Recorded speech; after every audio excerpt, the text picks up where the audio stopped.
Well, yes, the times they have changed, and our next speaker is going to tell you a little bit more about the education system. Alex Newman is an international journalist. He writes for the New American Magazine. You might notice that I've put my New American magazines out there. I've been collecting now for several months, a few years actually. Take one of those home. You're going to find some of Alex's articles in most of those magazines. He's a great writer. He's been all over the world. He's been all over America in a little caravan here. He's pulling a trailer with his family. Family's here. He's got some small children riding with him, and they're out to see America. They've done some beautiful little artwork, too, on their road trip we saw last night. And, you know, it pleases me greatly that people take the time out of their life to reach out across America like Alex has. He's a phenomenal speaker. He's a younger man, so what a wonderful thing. He's bringing up some beautiful children. Alex, please come up and tell us your tale.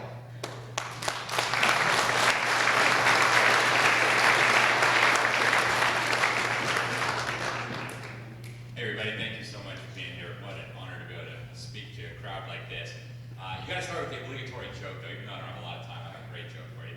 For the first few weeks while I was going across the country giving this talk, I just told you I can't think of any jokes. I'm really sorry, so I'm going to have to break the rules of public speaking, no joke. But then somebody gave me one, and I thought it was brilliant, so I want to share it with you guys. What did socialists use for lighting before candles? Think about it for a minute. Well, they used electricity. I thought it was hilarious. And so, you know, we laugh about it, but inevitably, if things continue, if God doesn't intervene here, we're going to end up in exactly that situation in this country. We have millions of our young people today, all across America, who think we're going to save the planet from cow flatulence with global socialism. You guys heard about Alexandra Ocasio-Cortez, the Green New Deal. The only way to save the planet is doomed in 12 years unless we adopt global socialism, in which case everything will be fine, right? And no normal, sane, decently educated person could believe something so idiotic. So I want to show you guys how they got so many young people to believe this stuff. And, you know, this is a crisis. My talk is not going to be nearly as funny as Duke's. In fact, every time I give it, people come up to me afterwards and say, I'm depressed now, that's terrible. And it is terrible. But it's information that we need to know. So I'm going to share it with you guys. 50% of our young people today only are sure that God exists. And that takes some doing, right? Little kids, before they're exposed to any information on God or religion or atheism, they have an understanding all over the world, in India and Africa and America, that they were created by a loving God who is all-powerful. They can't quote scripture to you, but they know they were created by a God. So this took some real brainwashing to get there. The political stuff is even more scary. 75% of the young people, the millennials, so-called, and Generation Z, want the government to run their health care for them. 67% want the government to pay for a free college education, and Dr. Duke told me all about how great that's going. 50% would rather live under socialism.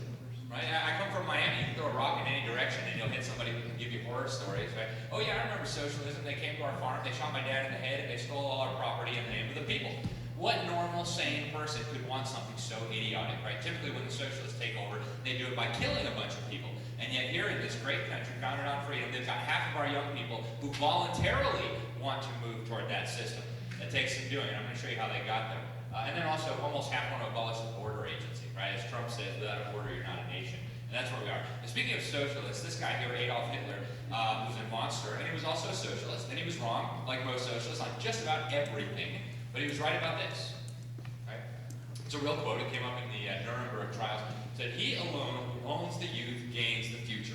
That was his plan right there, right? I mean, yeah, he wanted to build guns and bombs and tanks, but that was his plan. Brainwash the youth. That's how he intended to build his 1,000-year Reich. And the plan was replace the parents, have the state deciding what the children will learn, how they will learn it, and where everything will go. And that's what we're dealing with today. And I want to show you, they're telling us now on national television, it is official policy to sideline parents and to put the collective in charge. So here's a video. I have videos to show you this stuff. It's so crazy. Invested as much in public education as we should have, because we've always had kind of a private notion of children. Your kid is yours and totally your responsibility. We haven't had a very collective notion of these are our children. So part of it is we have to break through our kind of private idea that kids belong to their parents or kids belong to their families and recognize that kids belong to whole communities. Once it's everybody's responsibility and not just the households, then we start making better investments. There you go. That's MSLSD, right? That's national television telling you that we need to get the parents out of the way. The collective should raise the children. Because, I mean, collective farming was so great in the Soviet Union, right? Millions of people starved. Why don't we do that with the children? This is now official policy. During the last few years of the Obama administration, they adopted this federal policy, Health and Human Services and the Department of Education. They said parents can be equal partners in the raising of their children. We need mandatory home visits, though, to make sure the other partner is doing what we want them to be doing. Very soon, parents can be the junior partners, and soon after that, we don't even need them. Right? The Secretary of Education, who helped develop this, Arne Duncan, was going around telling people we need government boarding schools. He said there are just some kids we should just have 24 hours a day, 7 days a week, 365 days a year. That's where they're going with this, right? They don't want parents in the picture. The reason why is obvious. Hillary Clinton told us this. It takes a government village to raise your children. So that 20 years ago. And here's what happens when the government village raises your children, right? I'm sure if you guys pay attention to any news at all, TV, fake news, media, paper, whatever, you've seen these two. It's David Hogg and the girl Emma, whatever, with the communist Cuba patch and the militia jacket, running around saying, I know, you know, one of their fellow students sat 12 years stewing in a government brainwash center and then went and shot up other kids. And instead of saying, what in the world did they fill that poor child's mind with that he thought he needed to go shoot up other kids? They said, I know, we need to get rid of all the guns in America. Well, we had guns in America before there was an America, and kids didn't used to shoot each other at school, right? So something changed, but it's not the guns. I want to show you, before we get into what they're teaching the kids, that there is an end destination, there's an end goal. I think a lot of people here recognize this. If you were alive in 1991, this was on national television. But they call their little plan a New World Order. So I want to just show them speaking. Have before us the opportunity to forge for ourselves and for future generations a new world order, a world where the rule of law, not the law of the jungle, governs the conduct of nations. When we are successful, and we will be, we have a real chance at this new world order, an order in which a credible United Nations can use its peacekeeping role to fulfill the promise and vision the UN's standard. So there's a lot to unpack there. We're going to do it quick. He said, when we are successful, and we will be. Why do you think he's so confident that they're going to be successful in this terrible idea called their New World Order? Well, because they have 87% of our children for 12 years of their lives, for 5 days a week, for 6 to 8 hours a day. What do you think your 1 hour at Sunday school is going to be able to do to undo that? Absolutely nothing, and they know that, right? What do you think you're going to be able to do at half an hour at dinner while everybody's staring at their screens to undo the damage that they do in 12 years, 5 days a week? Nothing, right? Nothing. That's why they're so confident. And then he told you what is going on here. We're going to have a new world order where a credible United Nations will use its peacekeeping role. By that, he means their military forces, right? The goobers with the blue helmets and the machine guns and the tanks. Peacekeeping forces to bring about the vision of the UN's founders. And that's pretty revealing too, right? On one side of the table, you had Joseph Stalin and his minions, one of the worst mass murderers in human history. And then we sent this guy called Albert Hitz to represent us. Took all the guys down to Bohemian Grove so they could do weird rituals in the forest. True story. And a few years later, they made him the first Secretary General of the UN. He got to run the conference where they came up with the UN Charter. Then a few years later, we threw him in prison because he was working for Joseph Stalin, the mass murderer I already mentioned. So those are the founders of the United Nations. Why would we give up the vision of our founding fathers, that God created us equally, that God gave us rights, we created a government to protect those rights? Why would we give that up for the vision of the UN's founders? We ought to have a national debate about it, but obviously it's not just a Republican problem, right? It's not just a Bush problem. Here's the Communist Party candidate for 2020. The affirmative task we have now is to actually create a new world order. And everybody's favorite rapist. After 1989, President Bush said, and it's a phrase that I often use myself, that we needed a new world order. Right, so the point, we can sit here a week watching world leaders talk about the need for a new world order. Moneybags George Soros says communist China should own the new world order. Right, they have a better functioning government than the United States, is what he said. They've murdered more people than any government in human history, fun fact. But yeah, why don't we just let them run the new world order, right? So anyways, the reason I show this is to point out that there is a plan, right? They are preparing your children for something. They're not just making them brain dead for the fun of it, right? They have a destination in mind. If you want more on that, you can get a copy of this special report we did on the deep state. You'll see who they are, what they're doing. Basically, if you want to understand what they're up to, take everything that God has ordained and commanded, flip it upside down, do the reverse, and then you understand what they mean, right? So God, in the beginning, he created male and female, so we see now it's transgenderism stuff, right? Oh, that's bigotry. You can't say male and female. God ordained marriage, right? He created marriage even before he created government. So now we see marriage under relentless attack. Right now it's essentially meaningless. Said, thou shalt not steal. He created a right to private property. So what do we see now? A relentless war on private property. God created nations, right? The Bible says repeatedly, God ordained that there should be nations. So what do we see now? Globalism, right? Erase the borders, move people all around every which way. So get rid of everything that God has ordained and instituted for our benefit. And that is what they mean when they talk about a new world order and sustainable development. So we have a war on America, of course. And right now there's two guiding international instruments that are being used to bring this about. And as you'll see, at the heart of both of them is education. That's why I bring these up. So you have Agenda 21, Agenda 2030. Bush, the one who said New World Order, is the one who signed Agenda 21. And then more recently they got Agenda 2030. This was in 2015.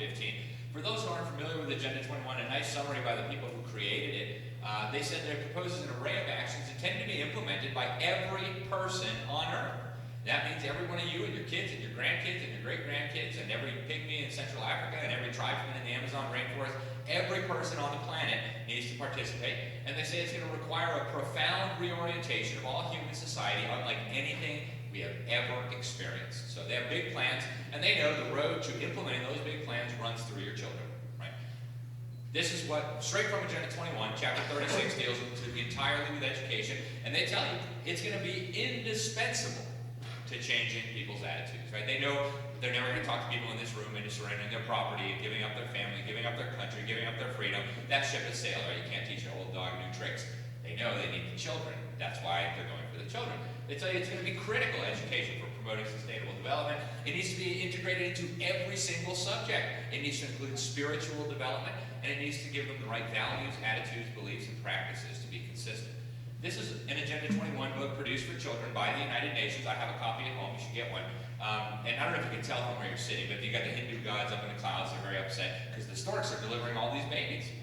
And on the next page, it tells you the earth groans every time it registers another birth. Right, what did God say in Genesis? He said, be fruitful and multiply and subdue the earth. And God said children are a blessing. Right? So what does the United Nations say? The earth groans every time a new one is born. Right? Did the earth groan when your children were born? When your grandchildren were born? That's what the UN is teaching your children. Every time a new baby comes, the earth is groaning. Right? I went to the UN Conference on Sustainable Development in 2012 down in Rio de Janeiro. And it was run by a Chinese communist, true story. His name is Xia Zhakun. He gave medals to all the mass murderers who shot the students at Tiananmen Square. But this was a poster. They had conscripted kids into making these posters, and they had tons of them, same theme, but slight variation. And you see the earth is sick and he's sad. The doctor diagnoses the problem. You have humans. And that's your problem. The poor planet has this horrible disease called humans. But fortunately, the UN is going to save us, and the road to that salvation goes through education. Then we got Agenda 2030. This was in 2015. And here's the reason I show all these videos is because I can't expect reasonable, sensible, decent people to believe this stuff unless you hear it from them. That's why I do this. So here's a video of the UN explaining how they're going to get this sustainable world order they want. For all our differences and diversity, the world can agree on one thing. Education is at the heart of the sustainable future for us all. Well, you bet it is, right? They're going to tell you that your children are critical agents of change, and they're going to use these goals to bring about a better world. Well, what do they mean by better world? Because that's nice. Who doesn't want a better world? Well, they'll tell you, right? Goal number 10, direct quote. They have 17 goals. They're all like this. Goal number 10, reduce inequality within and among countries. So it's not enough anymore just to have national socialism. We saw how that worked for the Germans. Now we need international socialism. So, you know, if you thought Zimbabwe was nice, or Venezuela, or Cuba, or North Korea with the Rocket Man, you're going to love this UN Agenda 2030, right? This could have come straight from the Communist Party handbook of any totalitarian dictatorship on the planet. They say that we need to, wealth needs to be shared, income inequality needs to be addressed. And they tell you that, they tell you again, children are the way they're going to do this. By 2030, all learners, every child on this planet needs to be so brainwashed, according to this document, that they will not just submit passively to this totalitarian ideology of sustainable development, they'll promote it. That's going to take some doing, right? Here, Ban Ki-moon, the Secretary General of the UN, when this was adopted, said it was the Global Declaration of Interdependence, a direct swipe on our Declaration of Independence. And then the head of the UN General Assembly, which they're now calling the Parliament of Humanity, where Rocket Man gets the same vote as we do in the United States. He said it's the master plan for humanity, and they loved this. They all went around saying, oh yeah, it's the master plan for humanity. The Communist Chinese government said we played a crucial role developing it. The head of NATO, a socialist, said this was going to be the next great leap forward. And if you know anything about the last great leap forward, that should terrify you, right? 60 million dead. Anyways, here's more propaganda from UNESCO about the role of We education. achieve sustainable development that protects our planet and builds a more inclusive, equal, and peaceful world without education. We can't. Sustainable development begins with education. Put global education first. Right, so it's them telling you that their agenda begins with education. And I want to show you guys how this process works, because we know how this works. They've done it many times. Back in the early 1990s, this LGBT stuff was not on anybody's radar. Nobody was really thinking about it, right? Just people weren't thinking about it because it wasn't an issue. Homosexuals were in the closet, and that was that. If you had told people back then that we were going to have homosexual marriages within a generation, you would have been laughing. Get the straitjacket, take the guy to the funny farm. That's crazy. Well, I want to show you what they showed to children. They developed this documentary. They showed it in government schools all over America in the early 90s called It's Elementary, talking to children about gay issues at school. And here's a very brief clip from this. Sexuality. One homosexual teacher steers his kids to the politically correct view of marriage. Let's start right now with this show. Let me tell you quickly the background. Today, the law says that if you're the same sex, 2 men and 2 women, you can't get married. It is against the law.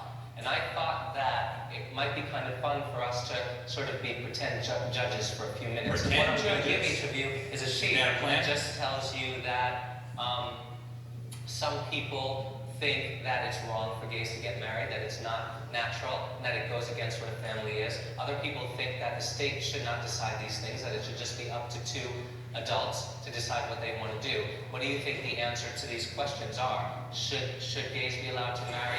Should they not? Anyways, when they showed 10 minutes of all like, oh yeah, we pretend judges, we should totally get rid of the marriage laws. And what did they do? Well, within one generation, the pretend judges on the Supreme Court got rid of our marriage laws. I mean, they couldn't even do that on the ballot in California, the land of fruits and nuts. But they knew they had brainwashed enough children to get this through. And, you know, we were mad. What do you mean marriage of homosexuals? That's crazy. But they had brainwashed enough of our young people that this became a reality. Now today, this is Good Morning America. They have drag children on television. And if you haven't heard the man Desmond Nicholas getting ready for this trailblazing 11-year-old drag kid who RuPaul is calling the future. His bravery is inspiring so many. We're going to talk to him in just a moment. My, how far we have fallen in just one generation. It's a direct result of what they taught the kids. Now I'm going to show you what they're teaching the kids today in the government classrooms. And this is going to sound totally ludicrous to anyone who went to school prior to like the mid-2000s. But they're telling the kids that carbon dioxide, the gas you exhale, the gas that farmers pump into their greenhouses because it's essential to all plants, is actually not the gas of life. It's a dangerous, toxic pollution that's going to kill us all in 12 years unless you give up all your money, all your freedom, and let the UN tax and regulate this demon gas called CO2. And you're all laughing because that's asinine, right? It's totally ridiculous. We know that, but 5-year-olds don't know that. So watch, I'm going to show you what the UN wants them taught, and then I'm going to show you what this looks like in an American classroom. We hope that as many schools as possible will follow examples like this, and we will support them in their efforts. Education is a powerful tool to address climate change and to ensure that the rights and needs of people today and tomorrow can be met. Let us use it and get active today. Education is going to address climate change. You can just see the Vikings in Greenland 1,000 years ago where they used to farm when it was a lot warmer. We're going to educate our kids. We're going to stop this climate change, right? It's ludicrous, of course. But this is what they're teaching the kids. You've heard the reports. The globe's warming. It's our fault. And the consequences will be terrible. Children are frightened. I worry. My mom worries. The water might rise and it might flood the whole town. We won't be able to survive for long. What are you most worried will happen? We'll all die. Are there some people who say this isn't true? Yes. Might they be right? No. How do you know they're not right? Well, because the earth is getting hotter. Where do you learn this? Kansas City. Kansas City. Government school in Florida. It's like a doomsday call, right? Don't drink the Kool-Aid.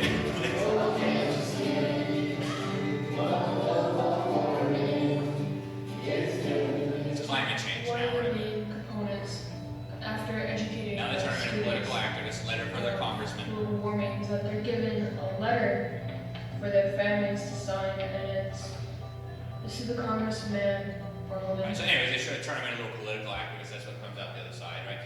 And you know, a lot of us still have this naive impression that we're sending our kids to school so they can learn how to read and write and do math. Well, my friend Charlotte Iservit, she was the senior advisor on education policy in the Reagan administration. She got to the Department of Education, she looked at all these documents and said, holy moly, they're turning our education system into a carbon copy of the Soviet system. That's not a good idea. So she started leaking these documents and trying to raise a fuss. Obviously, she didn't last long there. But I want to show you what she says is the purpose of the public schools. You'd think the purpose of education is reading, writing, and arithmetic. The purpose of education is to change the thoughts, actions, and feelings of students. And now from one of the people who actually did this is Shirley McCoon, speaking of the National Governors Association. And this was back in the 90s. And in fact, she helped write the national standards under the Bush and Clinton administrations. Most of us didn't even know we had national standards then. And she's going to talk about the same thing, but from the perspective of, hey, isn't this great? Watch this. Fix up these schools and taking care of them. Rather than the issue of understanding that what we're into is a total restructuring of the society. So the total restructuring of our society. Here she's going to explain how they're bringing it about. The other function of schools, which sounds paradoxical, and yet in a sense is really not, is the fact that we have to prepare students not for today's society, but for a society that's 20, 30, 40, 50 years down the road. They'll use their crystal ball for And so we that. have to anticipate what the future is, and then move back and figure out what it is we need to do today. That's called anticipatory socialization, or the social change function of school. So the social change function of schools is going to bring about the complete restructuring of our society. That's according to the people who are doing it. The governors all got up and applauded like some kind of maniacs. Part of this is, you know, the sexualization of the children. This is getting so extreme at this point. You know, in Minnesota, a boy woke up and decided he was actually a girl. Like, Mom, Dad, can I have a sex change? No. Right? And so the school, which obviously knows better than the parents, took this boy to go have his genitals surgically removed. So the parents were being bigoted and discriminatory by not allowing their child to transition to his true gender, which was a girl. And so obviously, you know, there's a lawsuit now, but the boy's genitals are not coming back. This is what they teach 5-year-olds in California. This came out of the Health Education Framework. Who are you? A Kid's Guide to Gender Identity. And they tell the kids there's actually infinite genders. We're older and wiser now. You know, that old bigoted stuff about male and female. That's nonsense. Today, you can choose from any gender you like. You can be agender, bigender, trigender, neutral, free spirit, and a bunch of things I can't pronounce. And if you don't agree with that, well then, you are a hater. Right? This is what they're teaching 5-year-olds. So we all know that's ridiculous, but when you teach it to 5-year-olds, hey, it absorbs, right? They passed a law in California saying that it was mandatory to teach the history of the homosexuality movement to the children. So they teach them about Harvey Milk and what a hero he was, first elected homosexual in America. He was also a child rapist. Some of the boys he raped went on to go commit suicide. They don't teach the kids that. But one of the things they had in their little history of LGBTism was a slide on the ancient Greeks. And they say, oh yeah, Greek men used to take young boys under their wing and do unspeakable things that we can't talk about in this room. And so a mom said, hey, why are you teaching my kids about pedophilia? This is the assistant superintendent of curricula in one of the school districts there. And instead of saying, we would never do that, that's horrible, we would throw people in prison for that, this is what she actually said.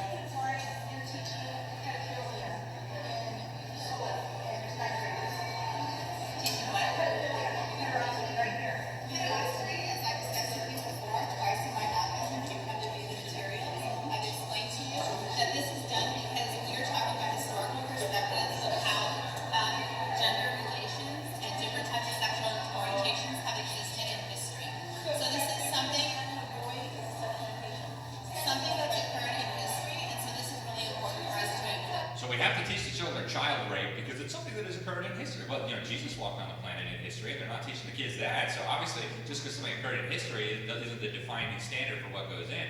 And then she says something crucial. It's a sexual orientation. Well, in California, it's against the law to discriminate based on sexual orientation. And we all know it would be crazy to have a pedophile run the Sunday school ministry at church.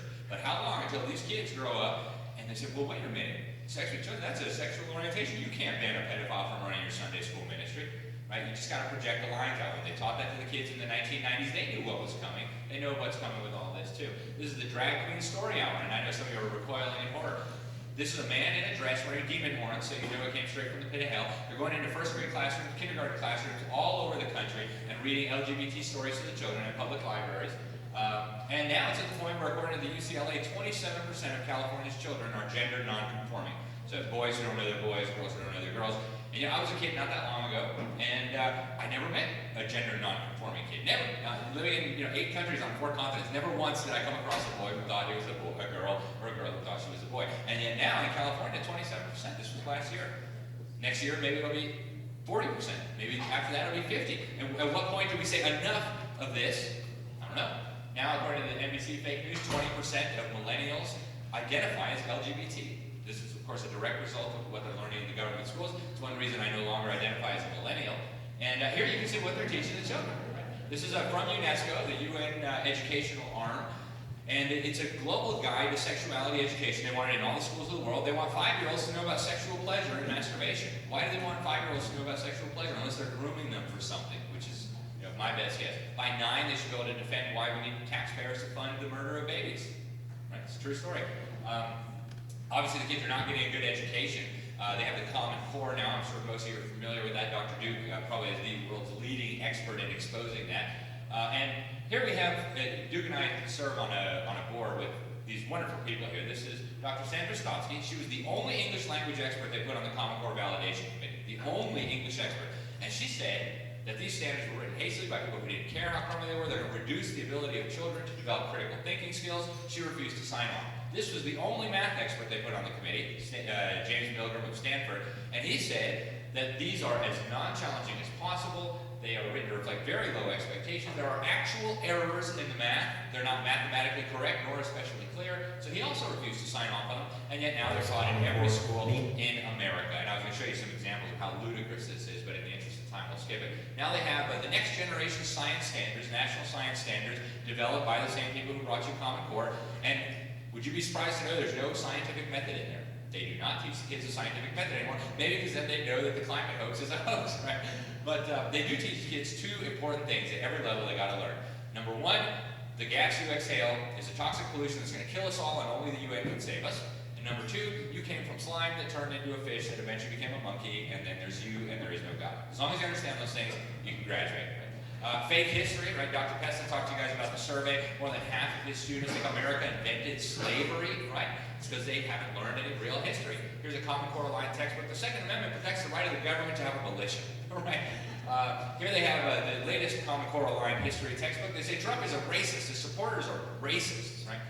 And he's dangerous, right? Trump supporters are also overwhelmingly white, and they're mostly older. So you all are a bunch of white, old racists, and that's that, right? Here they're teaching the 5 pillars of Islam to the children at school. Right? Can you imagine if they had the 10 Commandments there? Oh my goodness. And here you have EMAR. This is a robot the federal government funded. They figured out that kids would be more likely to give their mental health data to a robot than to a person, so they created this robot. They've got a facial expression camera. You can see that on there. I actually pulled that right out of a Department of Education report. And what happens is this camera analyzes the students' facial expressions as they're exposed to different stimuli. So maybe a guy comes in wearing a dress and some demon horns. Maybe he's a convicted pedophile, as some of those are. And they say, whoa, what in the world is that? Aha, this kid needs an intervention. Right? That's the purpose of this. They figure out who needs to have an intervention. And then they tell you in another Department of Education report, all this data they're gathering, it's going to enable their computers to predict, is the word they use, the future behavior, attitudes, and beliefs of the children. So maybe they find out, oh, this one's going to be a Christian conservative. Quick intervention. That didn't work. All right, make him a janitor. Right? Don't even let him think about going into law or politics or anything like that. Right? Values clarification. This was kind of personal because I was subjected to this as a child, and I remember the profound impact that it had on me. So, just probably the easiest way to explain it is to give you an example. So they'll tell the kids, hey, you're in a life raft, and there's 9 of you in this life raft. There's a doctor, a lawyer, and an engineer, and a policeman, and the life raft can only hold 8 people. So who are you going to kill so that the rest of you can survive? And you already know the right answer, the lawyer. Just but, I mean, if the kids were thinking critically, they'd say, well, wait a minute, we're in a raft. Why don't we just take turns? We'll swim. One of us will swim alongside the raft for an hour, and then we'll rotate, and then we don't have to kill anybody. That would be nice. But no, what the kids are supposed to do is say, wait a minute. My mom and dad taught me that killing people was wrong. My pastor taught me killing people was wrong. The Bible says you shouldn't kill people. And here we're in a situation where the only moral solution is to actually kill somebody. So what do the kids think? Well, my pastor's wrong, my Bible's wrong, my parents are wrong. And on top of that, morality is subjective. Values and ethics are situational. Maybe there is a certain situation, a certain time and place where it's okay to put people in camps, or to kill unborn babies, or to kill old people, right? It's for the greater good, it's for the common good. And so the UNESCO has a global guide on doing this. They want it done all over the world.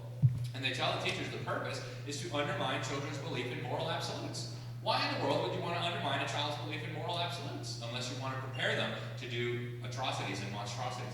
Now, you don't have to believe me that the kids are not getting an education. The federal government will proudly tell you this. This is their own data. Every 2 years, they do a national assessment of educational progress, and what they found, this is their latest data, less than 1/3 of 8th graders are even proficient in math. And we're talking about as dumbed down standards as you can possibly get. And more than 2/3 of the kids are not even proficient.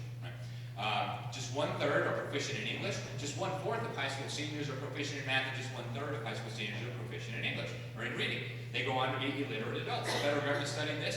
In 1993, they found out that about half of Americans are functionally illiterate. They divided this up into 5 categories. 1 being completely illiterate, couldn't read a stop sign to save your life. 2, pretty close to it.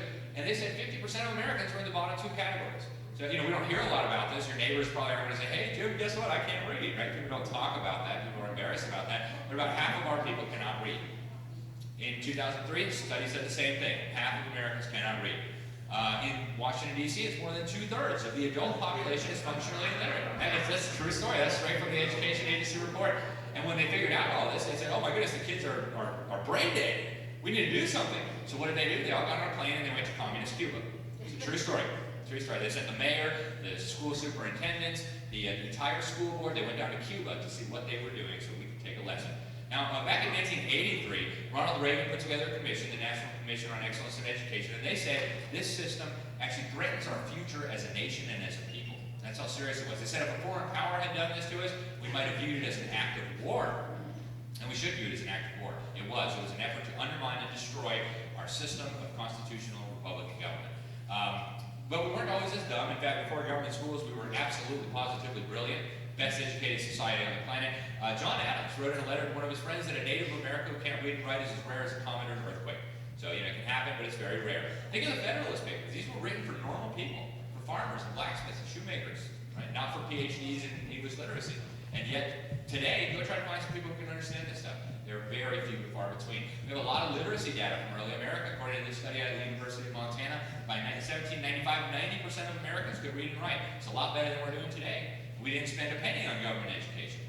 And they use simple tools like this, right? Mom and Dad would go down to the general store, get a copy of this New England Primer or the Blueback Speller, teach their kids to read on the farm, and the older siblings would teach the younger siblings, and they could read the King James Bible by the time they were 6. Right? It's not rocket science to teach a child to read. I know, I've done it. It's not that complicated. Then along came this guy, Horace Mann. He had gone to Prussia, and the Prussians had developed this crazy system of education that was really radical and revolutionary. Basically, they said, parents, you have to send your children to the government for education. And they were brainwashing them to become good little obedient statists who would do whatever the government said. And this guy wanted to get the Bible out of schools. He wanted to equalize all men through the public schools, is what he said. And he introduced this quack method of reading known as the whole word method into the schools. Well, within a few years, it was such a disaster, they yanked it out. All the leaders of all the schools in Boston said this change proposed by Mr. Mann is neither called for nor sustained by sound reason. What happened is the kids couldn't read learning this, using this method. Basically, they were teaching the kids to read whole words as if the word itself was a symbol rather than a series of symbols.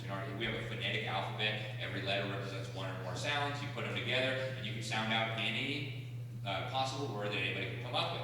Well, under this method that Horace Mann introduced, they were teaching the kids to memorize the entire word as if it were a Chinese character, that the word itself was a symbol. Well, it was a disaster anyways. It didn't work. And so we didn't hear about it for 50 years until this guy came along, John Dewey. And if you read on Wikipedia, if you read any education book, they'll tell you this guy is the founding father of our education system in America. And I think that's really revealing because he wasn't shy about telling us what he believed. He was a socialist or a communist. He went to the Soviet Union instead of to Prussia for his inspiration. He was a quack, and he believed in this idea that humans, he rejected God, we'll see his religious beliefs in a minute, but he believed humans were just biological stimulus response mechanism. You just needed to train them like you would train a circus animal. That was his view of education. And he explained very clearly he wanted to use the education system to undermine America's individualism. He saw that as a negative thing, and to undermine Christianity. Did a very good job. He actually wrote an essay. We republished it in a book that we wrote called Crimes of the Educators. Change must come gradually, he said, because to force it unduly would compromise its final success by favoring a violent reaction. So he knew that if parents and teachers understood what was happening here, they would absolutely not tolerate it. there would be a rebellion. So instead he went to the Rockefellers. The Rockefellers gave him $3 million to set up an experimental school. The kids coming out of there couldn't read. They said, this will be perfect, right? Because kids who can't read their Bible, they can't read their Constitution, they can't read a history book, they can't read anything. So this would be perfect. So gradually, by the time World War II was over, this quack methodology that John Dewey resurrected was spread all over the country. They used the Dick and Jane readers, the Macmillan series. Some of you probably remember these, right? If you were taught phonics first, not a big deal. It's hard to do damage after you've already learned to read properly. But if this is what you learned first, you may still have reading problems to this day. In fact, you probably do. Fortunately, this was all exposed in 1955. Rudolph Flesch wrote a book. He said the teaching of reading all over the United States, in all the schools, in all the textbooks, is totally wrong and flies in the face of all logic and common sense. So, some diplomatic, very mild criticism, but it was right on point. Now we have brain scans. We can see that actually this does physical damage to the minds of children. You can compare the brains of children who learn how to read properly versus those who were exposed to the quackery. What you see is their brains get wired wrong. So we have smoking gun evidence that this does terrible harm to children, and you're probably not surprised to know this methodology is mandated under Common Core. When they're in kindergarten, they get the kids reading sight words, and then you wonder, well, why can't half of Americans read? Now you know, right? Because they're using quackery that we've known as quackery. It was debunked in the 1840s, and yet they're still using it today. For me, that's smoking gun evidence of criminal intent here. They want our people illiterate, because literate people are much harder to control. Anyways, UNESCO now wants people all over the world to be taught using this methodology. They have a global guide to teaching reading, and they say children should be able to learn a sight vocabulary. And now I want to spend a minute on John Dewey's religion, because this is important. He actually wrote and co-signed the first Humanist Manifesto. And the very first tenet of the first Humanist Manifesto is very revealing. They say religious humanists, and to their credit, they were honest. This is a religion. Today they pretend like it's not, but it is. They say religious humanists regard the universe as self-existing and not created. So, if you've read your Bible lately, you know that's a direct attack on the very first words of Scripture. In the beginning, God created. Right? So, he rejected God, even if you're not a Christian, even if you don't take the Bible as seriously as I think you should. This has profound implications for your freedom, too. Right? Our founding fathers said it was a self-evident truth that God created us and that he endowed us with inalienable rights. Well, if there's no God, you certainly don't have any rights from this God, right? I mean, why should you have any rights? As soon as we can get 51% of people to vote to take those away from you, they're gone, right? There's no God to give you rights. Don't be silly. If you read the rest of the thing, it's just communism wrapped up in religious garb, right? Get rid of the profit motive, socialize the economy. And we've heard this religion before, haven't we? You guys remember that sneaky snake? You can be God yourself, right? That's what the humanists teach. Man can be his own little God. Well, the snake told us the same thing in Genesis, right? God just doesn't want you to do that because then he knows you're going to be like God.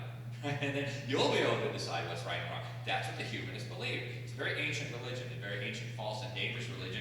Back in 1962, there was a Supreme Court case, and they said, the kids at school were saying this prayer in the state of New York, developed by Jews, Protestants, and Catholics. It wasn't sectarian. And the Supreme Court said, no, you can't do that anymore. And in 1963, no more Bible readings, right? And they said the First Amendment requires this. Anybody read the First Amendment? It says Congress shall make no law. Is the state of New York Congress? Is my local school district Congress? No, they're not, right? And you all know that very well, just like I do. But what they said was we have to incorporate this First Amendment. It has to apply to all the states too. Well, anybody who learned any American history knows that more than half of the states had established churches when the First Amendment was written. So clearly the founders didn't intend to prohibit the state of New York from asking the children to say a prayer at school. But ironically, what the Supreme Court did was exactly what Congress was prohibited from doing. They established a national religion, which is now supported by our tax laws and which is taught to all our children in public schools. This is the official religion of the United States. And at least one justice in his dissent pointed out what was happening. This was Justice Potter Stewart. In his dissent on these decisions, he said that this is not really a state of neutrality. This is the establishment of a religion of secularism, or humanism, as John Dewey would have called it.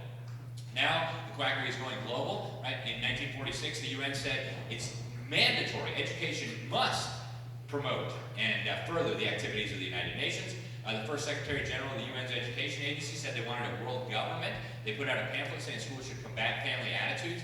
In 1990, they brought all the governments of the world together in Thailand. They ratified this global education agreement called Education for All. They said all children need to learn from the same learning standards, and it is no longer a responsibility of the family or your local school board or even your state legislature or Congress. Now it's a common and universal responsibility to decide what is the basic learning content required by all human beings. So Rocket Man and Castro and Mugabe get to help decide what is the basic learning content that your children need. In 2000, they got even bolder. They said the governments must implement integrated strategies that recognize the need for changes in attitudes, values, and practices. They also need changes in behavior. Here's the Secretary General of the United Nations talking about the purpose of education. Education must more than produce individuals who can read, write, and count. It must nurture global citizens who can rise to the challenges of the 21st century. I don't know about you guys, but first and foremost, I'm a citizen of heaven. Secondarily, I'm a citizen of this United States of America, the greatest country in the world. There is no way I will ever be a citizen of the ridiculous world under these United Nations. But that's what they said the purpose of education. It has to create global citizens, right? And in 2016, they got even bolder. They put out a global action plan. Every government in the world approved this. They said education also has to deal with the spirituality of children. What about church and state? We've got to separate them. No, the UN says that education has to deal with the spirituality of our children, and I'll explain what they mean in a moment. This is Irina Bokova. She was running the UNESCO until last year, the UN Education Agency. She's also a member of the Bulgarian Communist Party, served in multiple high-level positions in the mass murdering dictatorship in Bulgaria that murdered about 222,000 people. And she hates my guts with such a passion. She's been spreading lies about me in the Bulgarian media, and that makes me happy to know that people like her don't like me.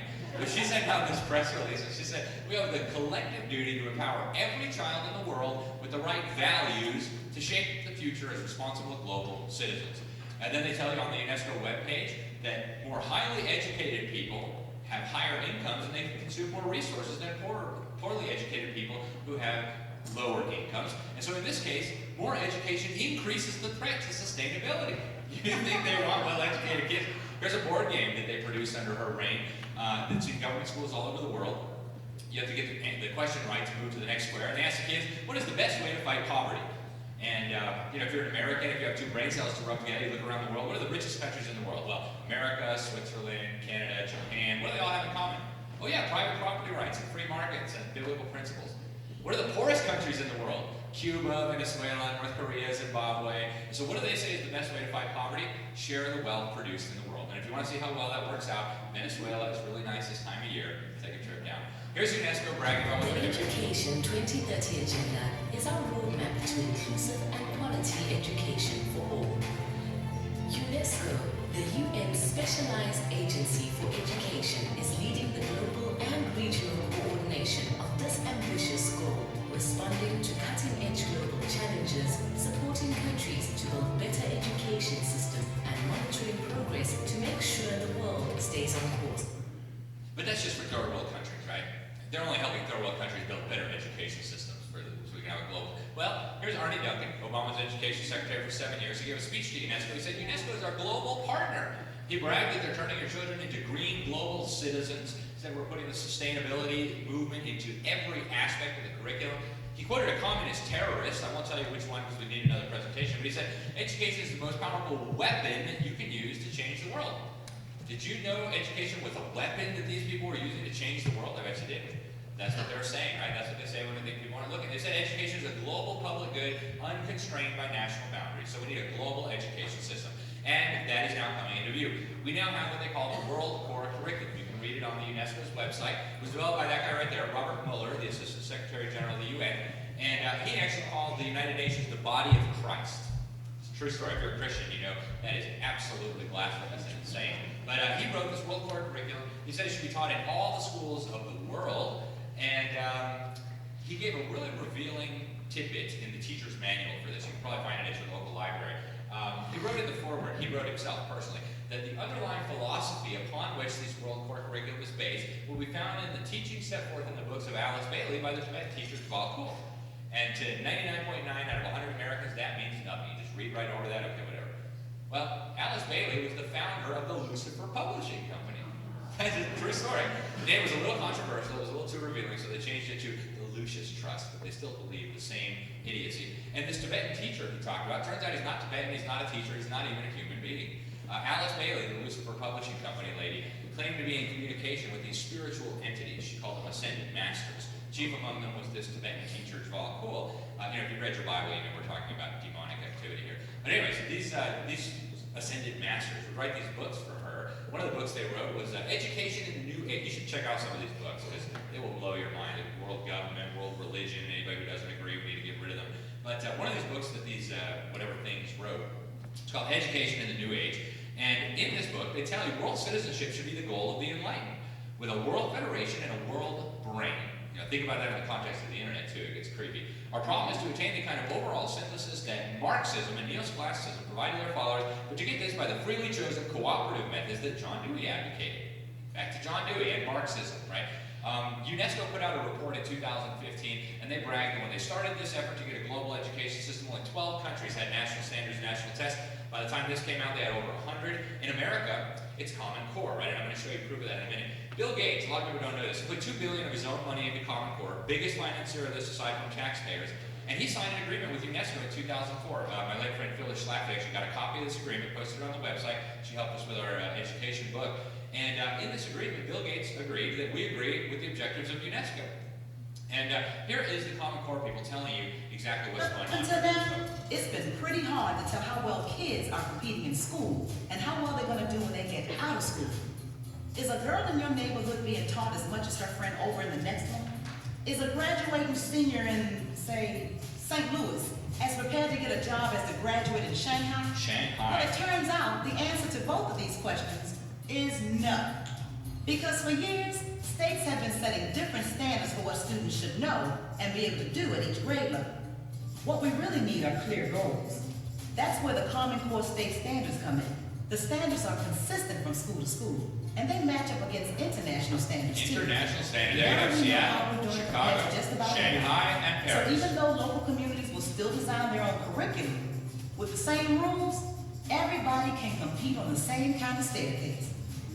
So it's them telling us that we now have a global education system. Right? It's not me saying that. This hasn't stopped under Trump, unfortunately. Trump did get us out of UNESCO, and he's a superhero in my book for that. But this education secretary, Betsy DeVos, is running around signing deals with these maniacs. She was in Argentina last year with the G20.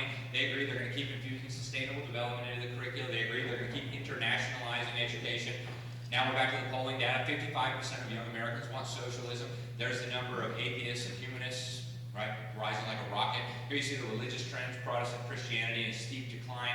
The green is Catholics, it's only staying level only because the southern border is open. And then you see in the red there, it is the atheists, the secularists, the humanists, etc. And you see it skyrocketing to the point where within less than 10 years, they will be the dominant religious group in America. And Obama will have been proven correct. Whatever we once were, we are no longer a Christian nation, right? That's where we're headed, folks. And it is inevitable unless there's a miracle or we get active. So that was all documented fact. It's all from primary sources. You can find it yourself. Now I'm going to spend 2 minutes giving you my opinion and a couple of scriptures so you know God's opinion, which is really the only one that matters.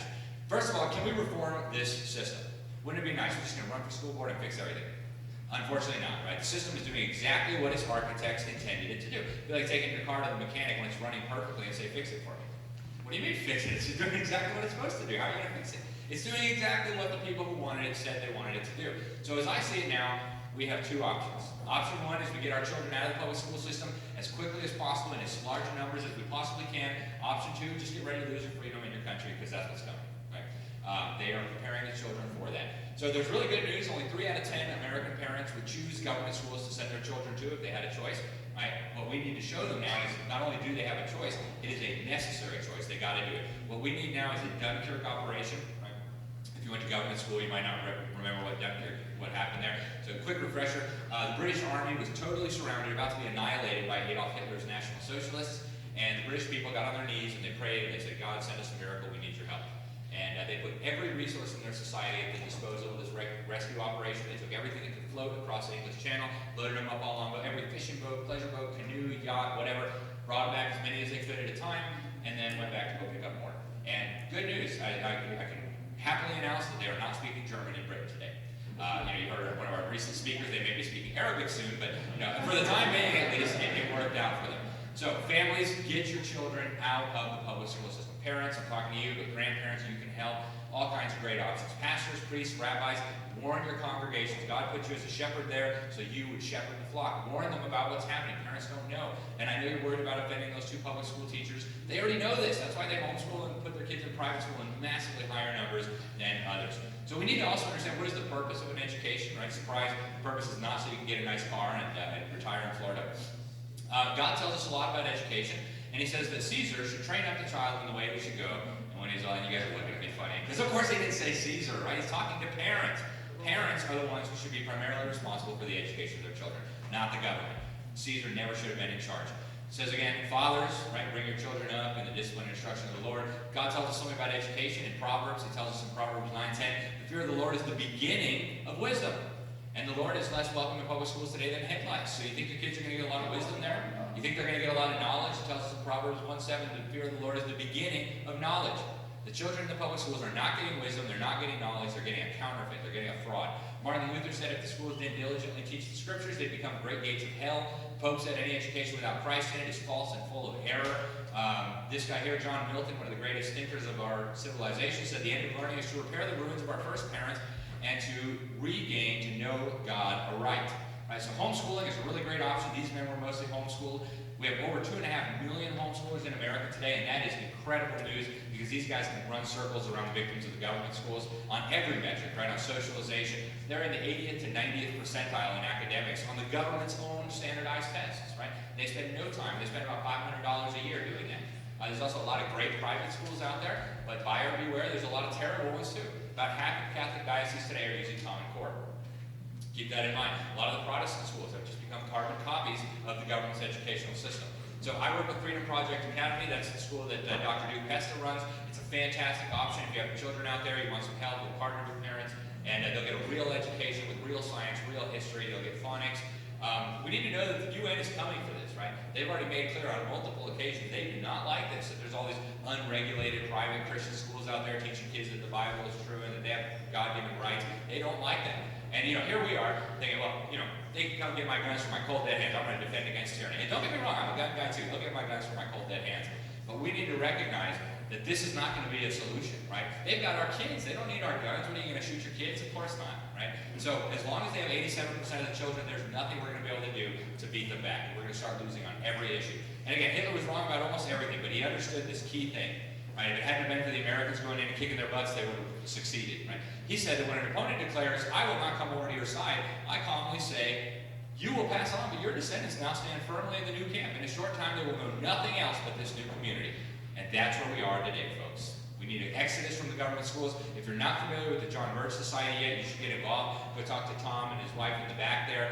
This is the organization that has kept us free for the last 60 years. Adar is on the National Council. This is a great organization. We've got chapters in all 50 states working on the same agenda. It's named after this guy, a missionary, Captain John Birch, who joined military intelligence in World War II and then was murdered by Chinese communists. Our goal is to educate the American people so we can restore our freedoms in our republic. I'm on a national tour right now. I've got a lot of places left to go. If you know anybody down in Texas, Wyoming, Colorado, Arizona, Alabama, Oklahoma, send them to libertysentinel.org/tour. They can see where I'll be and when. And then I'm going to ask you just for one thing. In the back there at the table, there is this special report we did, Rescuing Our Children. It's in the New American Magazine. For our illiterate friends, we love you too, so we've got a DVD. You can get that. And I don't mean that condescendingly at all. I praise God that I was taught to read using phonics.